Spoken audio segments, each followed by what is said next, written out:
Hey there, Drawyah here, and welcome to this video where we'll be taking an in-depth look at the FlyByWire A32NX. So, this is a freeware mod for the default A320neo in Microsoft Flight Simulator, which greatly improves the aircraft system's functionality and fidelity within the sim, as well as a few dynamic tweaks, engine power outputs, fuel burn, all that kind of stuff. So, this aircraft we're taking a look at, you can see the original video by clicking on the top right corner, and I must say, since then, the aircraft has been greatly improved. As what started out as an ECAN mod, which has a few extra fancy screens, has turned into a complete refit of the MCDU, complete refit of all the main panels, complete recalculations of the aircraft's systems, fuel burns and all that kind of stuff. It really is a fantastic project for the FlyByWire team, and I genuinely wish them all the best in terms of updating the aircraft in the future, because from where they started off to where they've gotten now in about 4 months is truly phenomenal.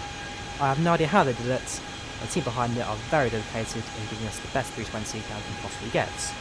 So, in this tutorial we're going to cover the installation of the aircraft, as well as a full startup and takeoff of it from the start to finish. So, I found this video helpful, and without any further delay, let's jump right into it and let's start preparing the aircraft. Setting up the A32NX is very simple thanks to the installer they now provide. So what you want to do is head over to the FlyByWire Discord server, head down to A320 releases, and under the latest patch notes, look for the long GitHub URL for the A32NX download.zip. What you want to do is click on that. This will open your browser and take you to a direct download link for the installer. Save it, open the zip file once it's downloaded, and drag and drop this to a safe location, whether it be your documents folder or your desktop. Once you've downloaded the installer and opened it, this is what it looks like. It's very simplistic, very easy to work with, and therefore very difficult to mess up. All you're going to do is either select on the development version or the stable version, depending on the version of the sim. In this occasion, we'll select the development version. What this will do is now check your version of the A32NX compared to that on the server, and then download it if it requires an update. So in this case, download the latest development version, destination folder to your community folder, and the entire process is now automatic.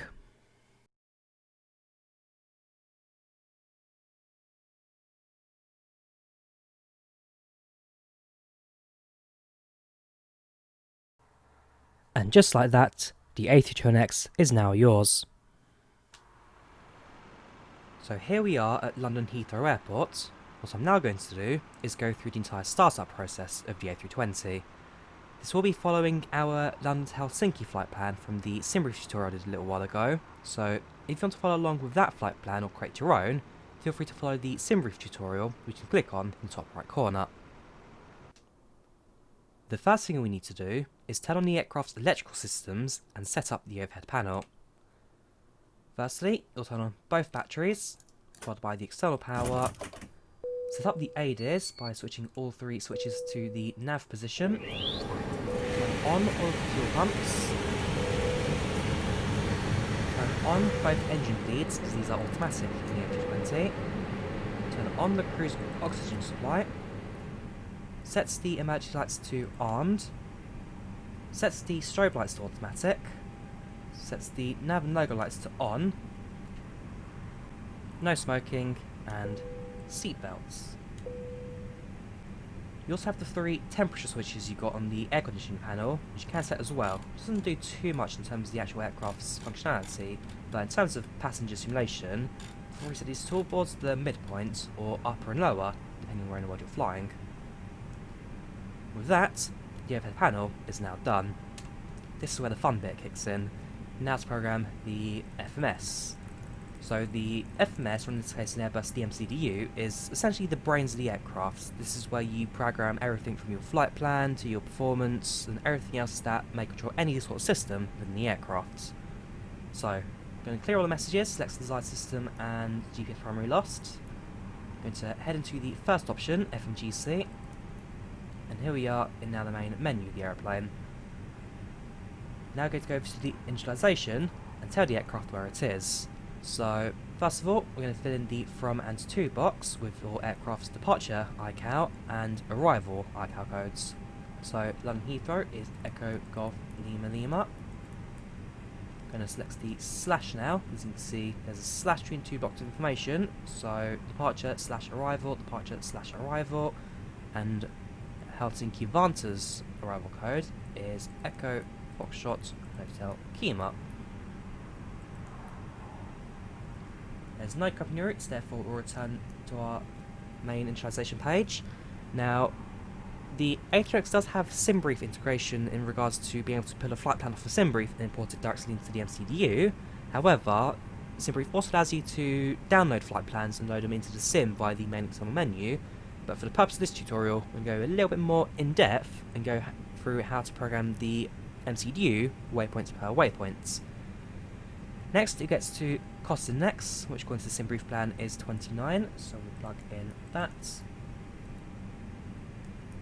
Finally, we come to our cruising flight level. So in this case, SimBrief is telling us it's flight level 350, 35,000 feet. Plug that in, paste it here, and we can do flight number as well. For example, British Airways flight from London to Helsinki is BA754. And so as a reference point, feel free to plug your flight number into that section there. Now we come to the IRS initialization, the Eternal Reference System. And so this is essentially the aircraft's gyroscopes, compass, gimbals, and all other systems that operate within the aircraft in terms of sensors, and works alongside GPS to tell where the aircraft is and how the aircraft's flying. So what we're going to do is line on reference, and when it says confirm, confirm that. As you can see right now, both the PFD show no information and the ND completely blank, and on the ECAM, top ECAM, you can see that the IR is in line in 6 minutes. And so depending on how far from the equator you are, the longer it will take for the IRS to align, but essentially it'll take about 4 to 7 minutes depending on how far you are, and therefore once that's aligned, we can then do a check of our flight plan, check how we're doing, check our positioning, all that kind of stuff. But for now, we're back to the MCDU, turn to the main initialization page, over to page 2. Now we have the zero fuel weight, centre of gravity, and the block fuel on board. Before we get started with that, there's one other thing worth noting. In regards to the centre of gravity, this is something you actually want to do way back into the aircraft loading menu. So what you want to do is over to the weight and balance page, set up your fuel, set up your payload, in which will actually probably decrease it slightly. And what you then want to do is look up here to the top right. So as you can see, centre of gravity right now is at 20.71. So this here is the value that you'll be uploading into the FMS. With that in mind, let's now plug it in. So our aircraft's zero fuel weight is our aircraft's weight with passengers and luggage on board, minus the weight of the fuel. So you can use online calculators to find that, although if you're a bit more early in your flight simulating days and want a nice round number that's like an average of what you'll be doing, 50.2 is generally right about figure. So for purposes of this tutorial, we'll go for 50.2, but if you are a bit more advanced in how to calculate this stuff, then feel free to do so for your flight. Our centre of gravity, as I know from the Flight Sims menu, is 20.7. So I'll plug this in, stick it into the top section, again using slash points to break the 2 bits of information. And finally the block fuel, which you'll find on the upper ECAM right here under FOB. So our fuel on board right now is 10,620 kilos, so it will be 10.62, as it'll be broken your main number and then the last 3 numbers put after decimal points. So essentially you'll be doing everything to the power of 100. So 10.62 we put in, plug it in, just like that. Our initialization has been set up. Now the fun bits, the flight plan. This is where we'll plug in the waypoints and airways from our departure airports to our arrival. So this is the routing that we'll be taking. So to plug in a waypoint, what we've got to do is type it into the panel and paste it into the destination airports section, which will then insert it immediately above the waypoint you're putting in. So whatever option you select in terms of inserts, it puts it immediately above, and therefore will put it as like the last waypoint from where you've clicked, and therefore 9 times out of 10, unless you've missed a waypoint, you'll select the airport. If, for example, you've missed a waypoint in between 2 nodes, then you'll go back, insert it to the second point, and insert directly above. Now, there are two bits of information we need: waypoints and airways. A waypoint is a set node in the map, which is generally focused on a VOR beacon, and therefore the aircraft fly from beacon to beacon, VOR to VOR, from waypoints to waypoints. And this can be found either as 3 or 5 characters or letters in your flight plan. An airway is a routing that an aircraft takes to get from your first waypoint to your next waypoint. So this will be found as either 1 or 2 letters, followed by 3 numbers, and this is essentially something that's going to add more waypoints to your routing without the need for you to type them manually. So if we look at our Simbrief flight plan, you'll notice that our first waypoint is Bravo Papa Kilo, BPK. So we'll plug that in. Set our final waypoint as our destination. On this occasion, there are multiple to choose from. Now this is quite easy to guess because there's one 22 miles away, one 8,778 miles away. One's got a latitude longitude of pretty much where Heathrow is, the other one 35 south, 138 east. So if you go scroll down to your Simbrief flight plan, you'll see all of your waypoints followed by their latitude and longitudes, and therefore you can select the correct one and insert it to your flight plan. After Bravo Papa Kilo, we now have an airway, Quebec 295.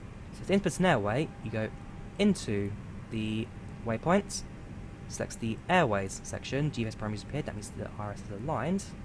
We'll clear that for now, we'll check that later. And here, we'll insert our airway, so Quebec 295, type that in, and paste it into the via section. So airways always go in vias, and waypoints always go in to. So from Quebec 295, we go to Somba. That's in, and good to go. After Zomba, we fly the up 155 to Mavas. So we type in up 155. And as you can see, we have an airway waypoints mismatch. So that's not too much of a massive problem, especially if you've got your main waypoints in. It's not a massive problem, that. But essentially, the air cycle in Microsoft Flight Sim may be slightly different to that you use on Simbrief, for example. So if you have a Navigraph subscription, you can update both of them, have them all up to date. But the small little mismatches genuinely won't cause you too many problems. I can tell you now, 100% of waypoints are there. I've never flown a route with a missing waypoint before. And in terms of airways, you've got about 90-95% of them there. So you get a few missing, but generally not enough to mess up any flights. So, without an airway, what you can do is insert this directly into the flight plan. Scroll down to the last waypoint, in this case again going to be the airport. Although, it looks like Somba has already inserted itself as part of Quebec 295. Which it should have done, that's normal. So, Somba to Mavas. Select the final waypoints, insert that. Next is DCT. So DCT is a bit different because rather than being an airway or a waypoint, it literally stands for direct. So there's nothing to insert, we go straight to Tuska.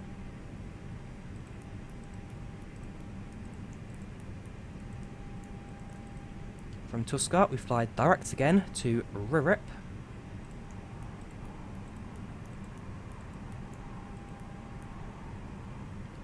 And then it's November 851. So once again, we're going to the airway section.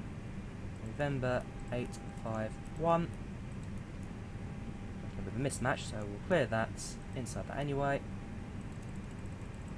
And from Ririp, we'll put in the Lacut waypoints.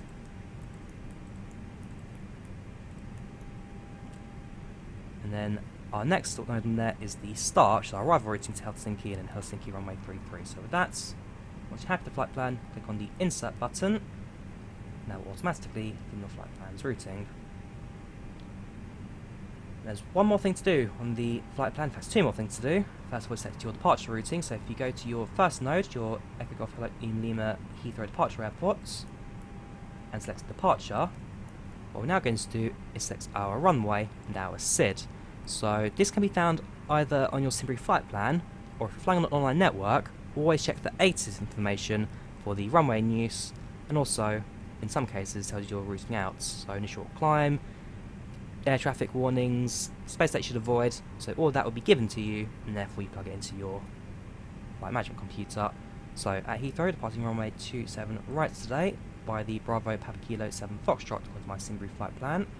And so a SID, a standard departure routing essentially, a set routes out of the airports to your first waypoint that avoids any incoming traffic via stars and also avoids any airspaces that you may not be flying through, some over other airports, any mountains and hills on the way, any terrain issues that you may come across. And so a SID is a set routing that get you from your airports to your first waypoint while avoiding any issues on the way there.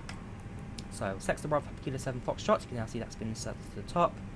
There's no transition to select, otherwise these will be on the right hand side, and therefore we'll insert that. You may notice a user point come in. We'll do that, select the clear and delete it. User can be a little bit of a pain sometimes, so generally best to delete that. So now you can see, like the airway, these cities have a few more waypoints: London 04, London 6 Alpha, Romeo 305, Romeo 326, Chatham, and then Bravo Kilo, which is our first departure waypoint. Finally, we head over to performance. Now, in order to do this correctly, we require a meter string. So there are two ways you can do this. You can either use the online method, for example, or MetSap, which is the website I use to grab all of my meta information for flying, or in the A32NX, you can now do this internally in the aircraft. So if you head over to the MCDU menu, head over to ATSU, the second option, and head over to AOC menu, what you can now do is do a weather request. So you can import a METAR string from your departure and arrival airport, select send, it's now been queued, and what you're going to do is wait for that message to be sent. Confirm that on the ECAM, it'll appear as a message, company message sent, or perhaps message arrived. Give that a few seconds to appear. And there you go, company message. And so what we're going to do is head back to the AOC menu, head over to received messages, and we've got a new message for the METAR.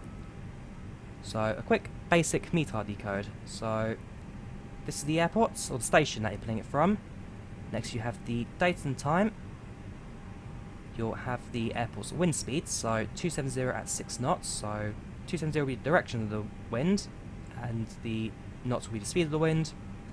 Next you have visibility, so 9999, that means plus 10 miles. We have clouds, so we have few clouds at 025, so flight level 025 to 2500. Broken clouds at 031, so 31,000 feet you have broken clouds, and overcast at 046, 46,000. Now we have our temperature and our dew points. Our altimeter, in this case QNH 0995, and then no signal, message decode, breaks. Also got the same for Helsinki, but as we're at Heathrow, we'll be focusing mainly on the Heathrow meter. So head back to your menu, on the menu option, FMGC, head over to the performance page, and now we'll plug this in. So first of all, we'll set up our flaps takeoff. Generally, you only use flaps 1 for takeoff, but in some cases where you're on a short runway or heavy aircraft, you'll use flaps 2 or potentially flaps 3, but only in critical situations. But flaps 1, 99 times out of 100, you'll never use. So input 1 and stick it into the flap section. Technically, it should be 1/0 for THS, which controls the runway's bumpiness, but on this occasion, not yet fitted, and therefore there's a format error. So just plus 1. Plug it in, and you're good to go. Next is our flex to temp. When it comes to calculating the flex to temp, I use this tool here by David Katona. And so, while built specifically for the FS Labs 320, it is all the same aircraft at the end of the day, and therefore should work regardless.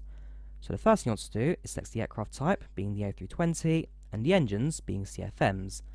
This is calculating off the CFM52s and not the LEAP 1As that the Neo uses, but they are very similar engines and therefore shouldn't cause too much of a disparity in calculation.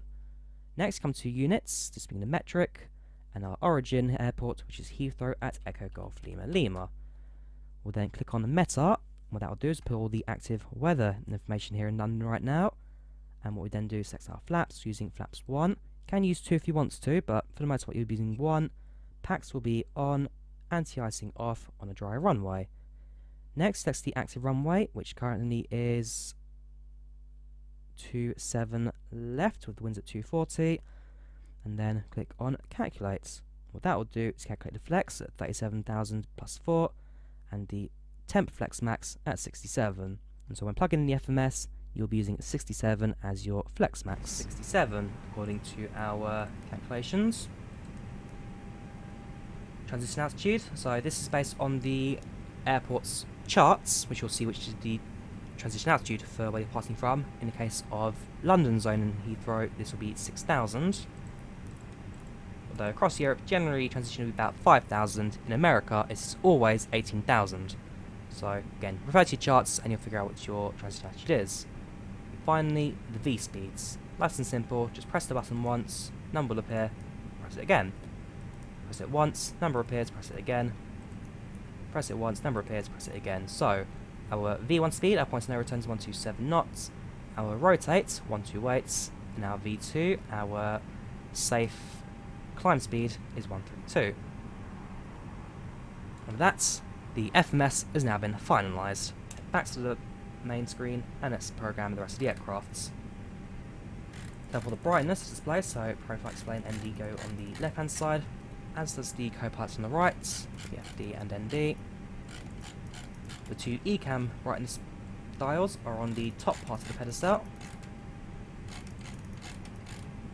With the autopilot, the dial on the right. If you're flying at night, then you can find the integrated backlighting on the lower pedestal to the captain's side. The left dial for the autopilot. And on the overhead panel, you'll find that on the interior lighting section on the right.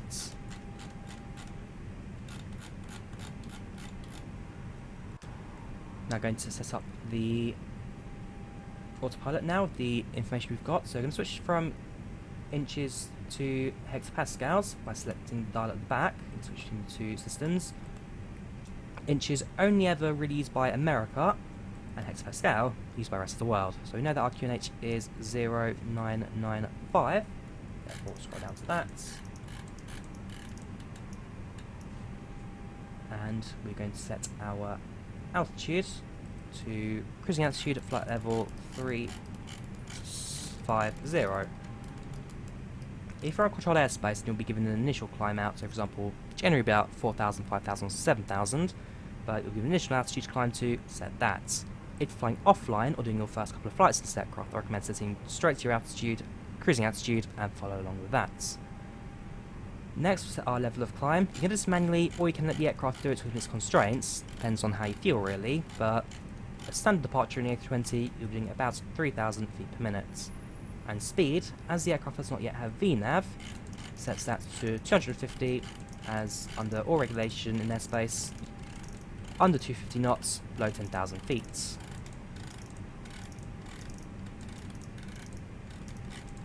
So, very fiddly that. Even I struggle sometimes. Flight directors, you turn on and on. And with that, your autopilot panel has now been set up. While we wait, we'll turn on the APU now, which is the auxiliary power unit. The APU is basically an engine built into the back of the aircraft and allows you to keep power systems running with the main engines turned off and the ground power disconnected. While we wait, let's check our flight plan. So switch the ND here to plan, zoom out slightly to see a bit more of your flight plan, and using the MCDU, we can just select the flight plan, and using the up and down arrow, go from waypoint to waypoint, and just check your flight plan as a whole. So I can see that everything's looking fine so far. Not messing any waypoints up. There you go, straight in Helsinki, not a problem. If you do find a waypoint that has been problematic, what we'll do is select the clear button, select the waypoint, and that will delete it from your flight plan. So we're going to return you back to ARC. We'll zoom back into the flight path to get that more clearer. And with the AP starting, now we get moments to breathe.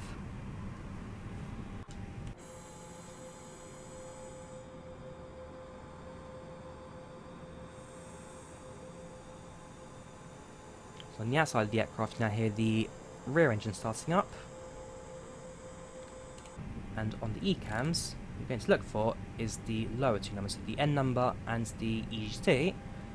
Essentially, once both of those have stabilised, you can switch on the APU bleed and the aircraft will introduce internal power, therefore you can turn off the external power. So wait for the APU to become available. So turn up the co-pilot's MCDU brightness while you're at it. And while you wait, you can also set the predictive wind shear to automatic. This starts with your weather panel. So turn on the weather radar, you essentially select system 1 or 2. And then that'll appear on your ND. You can also set your squawk box, its TCAS, to TARA, and your ATC to automatic. If you're given a squawk code, then this is where you plug it in. So for example, a squawk code of 1175, you clear all of that, 1175, and that will allow ATC to spot your aircraft and follow your routing within the undefined networks. So if you go back to the APU page, you'll now notice that the APU is now available. On the overhead panel, you'll see a green light has appeared on the start switch saying available. So turn on the APU bleed, give it a few seconds to power through the aircraft systems, and turn off the external power.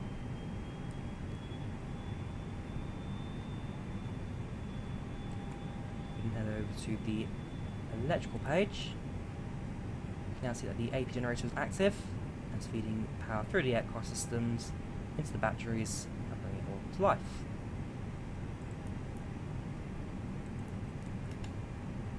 At this stage, we are now ready for push and start. Also, backup brightness. We're going to turn on the beacon lights to let ground crews that we are ready for push and starts here at Heathrow. And what this will do is clear all the ground vehicles around the aircraft, enabling the aircraft to push back safely. And what we're going to do is press Shift P on the keyboards, and that will move the pushback tug into position to move the aeroplane.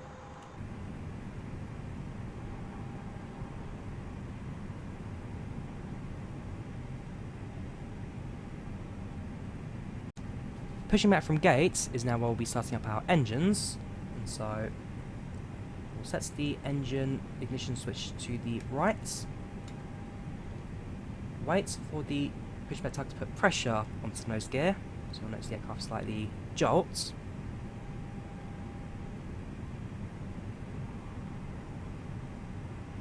When it does, you will release the parking brake and set the engine number 1 to on. In most aircraft you do engine 2 then 1, but in the A320 series aircrafts the hydraulic systems are all based on the left engine, number 1 engine, and therefore we turn engine 1 on, allow the hydraulics to power, and then engine number 2, which controls the backup systems. So pushing back from gate, our engine number 1 is starting thanks to the N2 rising. Also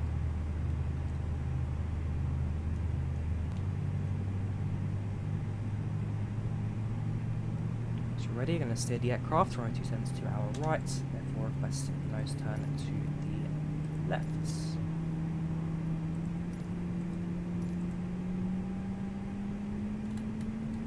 So you're watching the N1 now, that's hit 19, and for the available tag to become visible.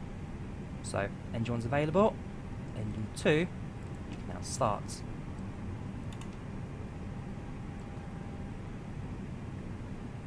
Just like before, the N2 starting up, nice and stable. Very shortly, the N1 will roar into life.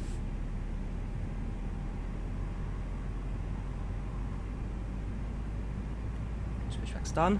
Press Shift P to disconnect the pushback tug and reset the parking brake. As engine 1 is now available, that means all the hydraulic systems are working, and therefore if we switch over to the flight control page of the ECAMs, now do a quick flight control test. So elevators, checked. Ailerons, checked. Rudder, checked. And speed brakes, checked. We can now arm the speed brakes for takeoff. Lower the flaps into the number 1 position. And once engine 2's become available, which it has done, we can switch off the ignition, switch back to the central normal mode. At both engines running, we now switch off the APU. So APU bleed off, APU must switch off.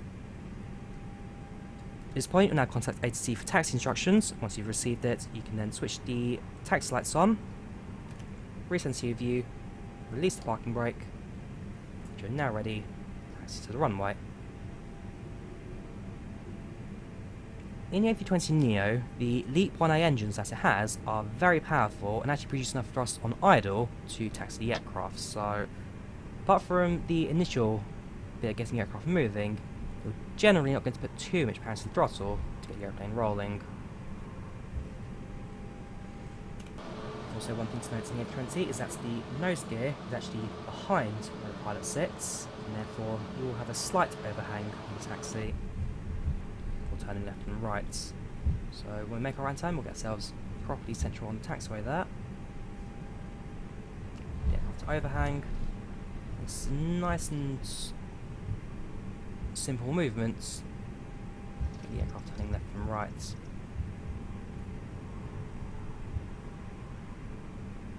On the main taxiway, you can also do your pre-takeoff checklist. So it selects the takeoff config, which is the top option on the ECAM.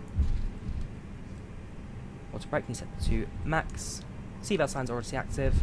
Cabin we will check by pressing the all button on the calls.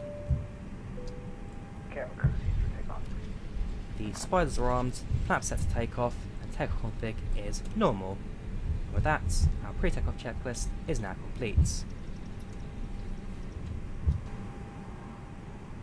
At this stage, we're now coming towards the hold short marker for the runway here at Heathrow. What we're going to do is hold position and prepare our aircraft now for takeoff. So we'll speak to air traffic control in regards to takeoff clearance.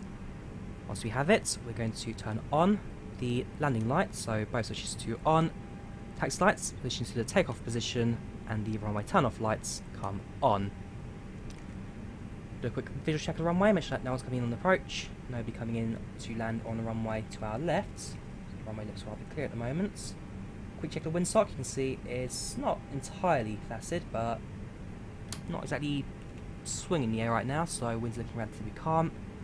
And with that, now enter the runway and set the aircraft off for departure. In the A320, there are a few small things to keep mindful on, and that is the throttle setting and the speed. So taxi into position, and I shall go through that.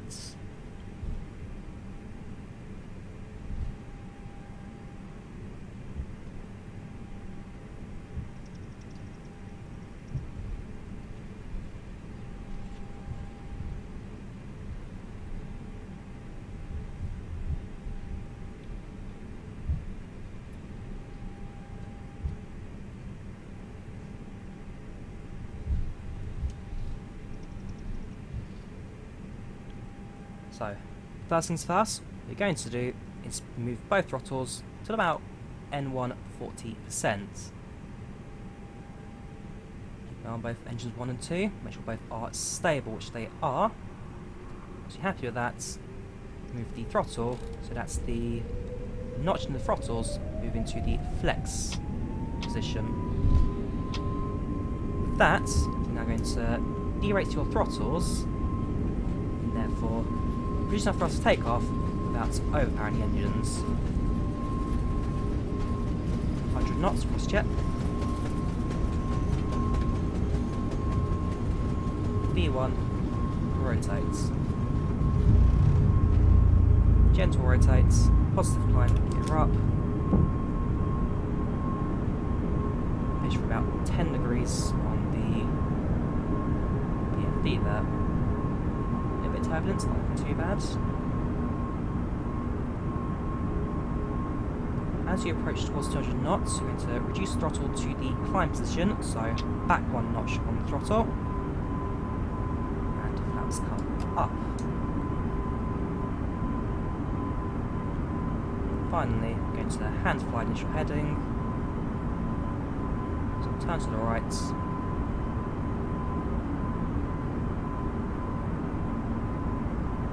As soon as you're happy, now switch over to the autopilot. So autopilot panel 1 comes on, speed set 250, altitude 35,000, vertical speed about 3,000 feet per minute. Throttle will reduce, the aircraft reaches speed, the aircraft will follow a steady rate of climb. Remember that. Departure from Heathrow is now complete. So, like I say, the A320 is not the most difficult aircraft in the world. It has a bit of practice, as anything does, and I think a few tries to get right, but an aircraft especially as advanced as the A32NX from FlyByWire isn't that difficult to get going. And so, like I say, practice. Watch the video a couple of times if you need to get used to it. Do check out my previous tutorials on the A320 as well. So the landing ILS tutorial is exactly the same in this aircraft as it was before, so I'll leave a link to the right corner on that. As the original A320 tutorial as well. I mean, in terms of system setup, it's a bit different, but in terms of A320 setup, it's another perspective that you may find useful to find this a bit easier as well. And also, I will say as well, before you try the A320NX, if it's your first time flying the A320, I actually recommend doing the default plane first, getting used to that, before switching to the more advanced platform. As for me personally, when it comes to the 737, I was using the default 73 and FSX for years upon years, learning that before moving over to the more advanced PMDG. So learn the basics, learn what's easier for you, and then work your way up towards the higher loads of stuff. Because like I say, the FlyByWire A320, compared to where it was on day 1 to where it is now, is a very, very advanced aircraft. And trust me, these guys did a fantastic job in replicating the aircraft systems for the sim itself. So yeah, thank you for watching. I do hope you found this tutorial helpful in how to set up the aircraft for Flight Sim, and how to program all of them to get in the air. And yeah, I think I'll see you guys in another future video. Take care, have a good one, and goodbye.